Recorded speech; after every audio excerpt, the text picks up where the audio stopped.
Camille s'est réveillée avant l'aube, tirée de son sommeil par le silence soudain du moteur qui s'était éteint durant la nuit. Le froid n'a pas pénétré progressivement dans l'habitacle de sa vieille voiture, il a bondi comme une bête sauvage tapie dans l'ombre des ruelles pavées de Paris, attendant que le dernier souffle de chauffage rende l'âme. Son haleine embuait le pare-brise par à-coups pâles, dessinant des nuages éphémères dans l'air glacial.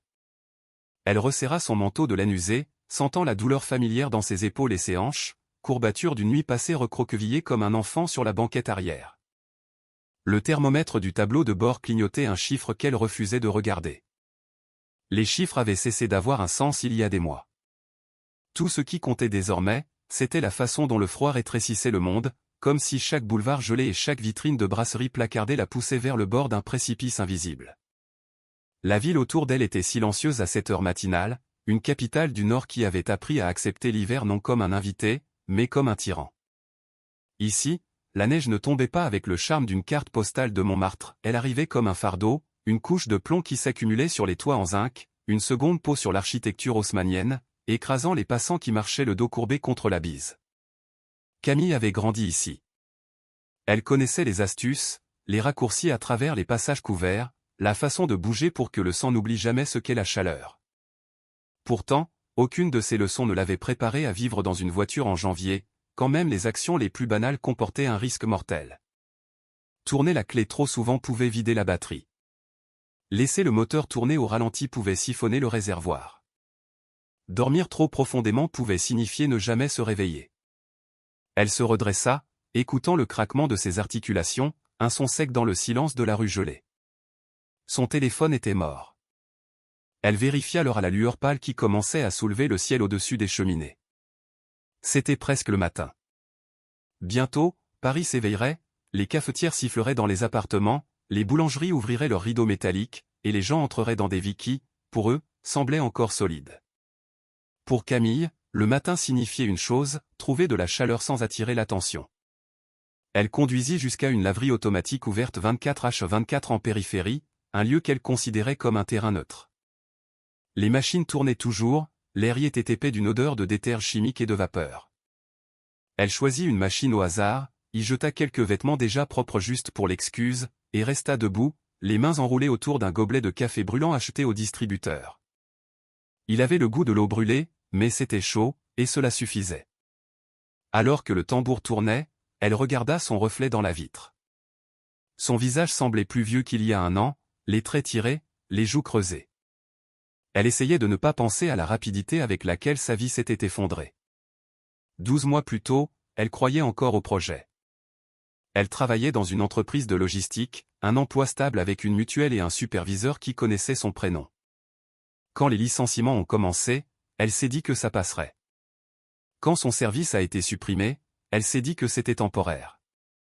Les factures s'empilaient sur le siège passager comme des accusations muettes. Le propriétaire avait été poli au début, puis distant, puis ferme. Au moment où elle réalisa qu'elle ne pourrait pas rattraper son retard, elle emballait sa vie dans des cartons qui ne rentraient nulle part. La maladie de sa mère avait été la première fissure, un diagnostic soudain qui avait englouti ses économies. Puis l'usine a fermé, et le sol s'est dérobé sous ses pieds. Chaque décision par la suite avait semblé minime, logique sur le moment. Sauter un paiement ici, retarder un avis là. Elle avait cru à la logique de la survie. Mais les tempêtes se moquent de la logique. Après la laverie, elle alla à la médiathèque municipale, où le chauffage était fiable et où personne ne questionnait une femme assise tranquillement avec un livre. Elle lisait n'importe quoi, juste pour rester immobile assez longtemps pour dégeler.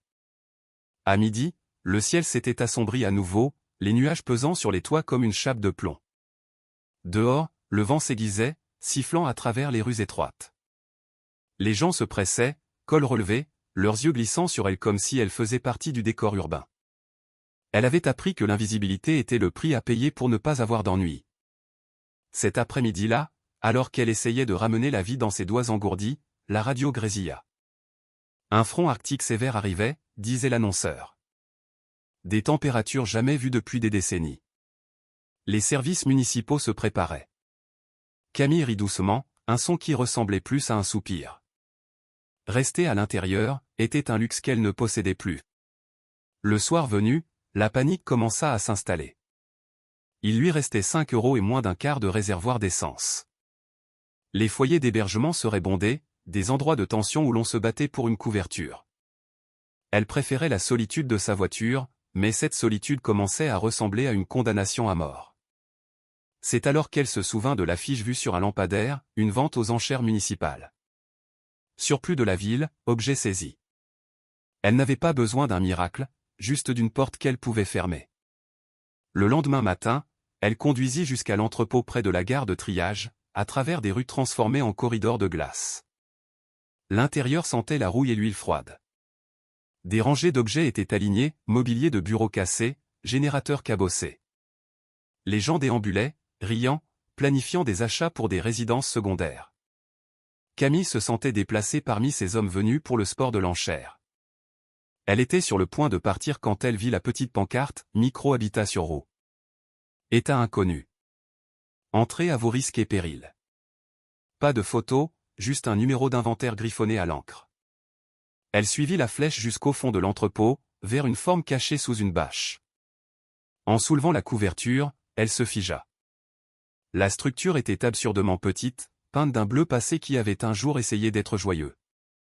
Cela ressemblait moins à une maison qu'à un jouet d'enfant, quelque chose qu'on verrait dans un parc, pas une habitation pour survivre à l'hiver.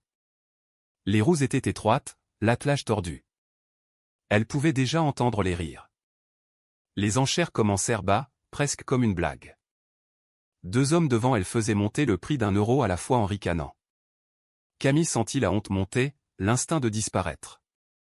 Mais le souvenir de la nuit glaciale raidit sa colonne vertébrale. Elle leva la main et annonça un chiffre qui représentait presque tout ce qu'elle avait. La salle devint silencieuse. Le commissaire-priseur haussa les épaules, frappa son marteau, et soudain, la ridicule petite maison fut à elle. Elle signa les papiers d'une main tremblante. Dehors, le vent coupait à travers son manteau. Elle trouva un vieux vélo à l'arrière de l'entrepôt pour quelques euros restants et, avec l'aide d'un ouvrier ennuyé, bricola un système de remorquage. La vue devait être comique, une femme, une minuscule maison bleue et un vélo, liés ensemble comme un char de carnaval désespéré. Elle s'en fichait. Alors qu'elle commençait à tirer, les roues crissant sur la neige, elle ressentit une étrange légèreté. Elle avançait vers quelque chose qui était à elle. Lorsqu'elle atteignit la rue étroite où elle comptait se garer, la lumière déclinait. Les voisins, des Parisiens curieux et cyniques, s'étaient rassemblés aux fenêtres, téléphones levés. Elle entendait leurs commentaires, ce mélange familier de curiosité et de mépris. Elle garda la tête baissée, tira sur la corde, ses muscles brûlants, et traîna son avenir derrière elle dans l'obscurité naissante. Une fois installée, entourée d'immeubles en briques et d'arbres squelettiques, elle força la porte gelée. Une odeur la surprit, pas de moisi, mais une odeur sèche, métallique. L'espace était minuscule, juste un banc et une petite fenêtre. Elle ferma la porte et attendit que le froid pénètre. Il ne vint pas. Au lieu de cela, il y avait une faible vibration sous ses bottes, un bourdonnement à peine perceptible. Elle rit nerveusement. C'était absurde. La première nuit passa par fragments. À chaque réveil, l'air était supportable. Dehors, le vent hurlait, mais à l'intérieur, une chaleur inexplicable persistait. Au matin, elle dut creuser pour sortir. Quelqu'un avait tagué une insulte sur le côté de sa maison. Elle l'ignora et déplaça ses quelques affaires à l'intérieur. Les jours suivants, elle commença à remarquer des anomalies. Les murs n'étaient jamais froids. Le bourdonnement était constant. En déneigeant le toit, sa pelle heurta quelque chose de creux. Elle découvrit un panneau dissimulé. Derrière, une cachette secrète. L'air qui s'en échappait était chaud, portant une odeur propre, comme du métal neuf. À l'intérieur, des étagères remplies de classeurs et une petite lampe sans fil. Elle ouvrit un classeur et reconnut l'écriture. C'était celle de son grand-père. Il avait écrit ce journal des décennies plus tôt. Il parlait de projets secrets, d'abris expérimentaux conçus pour des environnements où le chauffage conventionnel était inutile, d'une technologie générant de la chaleur par le mouvement moléculaire des matériaux. Il avait caché cette maison, la déguisant en surplus municipal pour la soustraire à ceux qui voulaient enterrer le projet. Camille lut jusqu'à ce que ses yeux brûlent. Ce n'était pas un jouet, c'était un héritage. La tempête s'intensifia. Les lumières de la ville vacillèrent puis s'éteignirent. Le grand blackout commença. Camille vit les fenêtres des immeubles voisins s'assombrir une à une. Le chauffage urbain lâcha. La panique, réelle et palpable, remplaça les rires. Au milieu de la nuit, on frappa à sa porte. C'était Madeleine, la voisine du premier, celle qui la regardait toujours de haut. Enveloppée dans des écharpes de soie inutiles, elle tremblait, ses yeux rouges de peur. Ses radiateurs étaient glacés. Camille la laissa entrer. La chaleur frappa Madeleine comme une présence physique, elle éclata en sanglots. Bientôt, d'autres arrivèrent. Adrien, le jeune père avec sa petite fille. Des gens qui l'avaient filmé pour se moquer venaient maintenant chercher refuge. Camille organisa l'espace minuscule, consultant les diagrammes de son grand-père pour surveiller les seuils de charge thermique. Le bourdonnement des murs s'intensifia. Elle trouva un vieux terminal de communication d'urgence et réussit à contacter des pompiers désemparés. Ils n'en croyaient pas leurs yeux en entrant dans ce havre de chaleur au milieu de l'apocalypse blanche.